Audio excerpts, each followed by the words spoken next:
The previous owners of our home had castor bean plants growing on the property. We cut down the castor bean plants and would like to use that space to plant tomatoes. Should we be concerned about planting edible plants in the same space as the castor beans? Janet from Altalea, Ohio.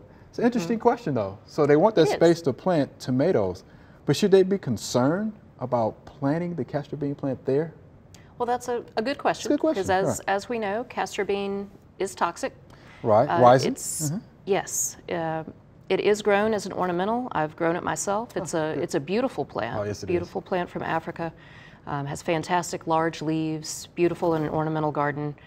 The seeds are the most toxic part. Yes.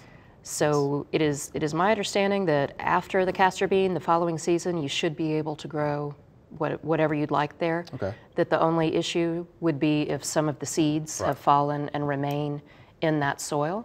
But if that's the case, then you'll probably just have volunteer castor beans coming up, and those can be removed. Right. But there should not be any lingering toxin in the soil to be concerned about at this point.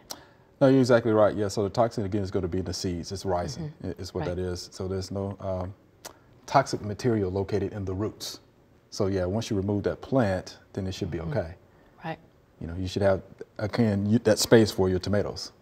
Fortunately. Yeah. Yes. Yes, fortunately, yeah, which is good, right? Right. Because yeah, obviously it's full sun. Yeah, castor bean is a beautiful plant.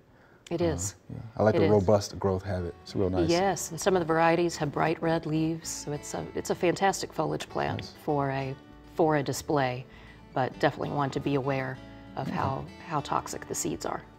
Thanks for watching. If you liked it, subscribe. We have hundreds of family plot videos for you to view.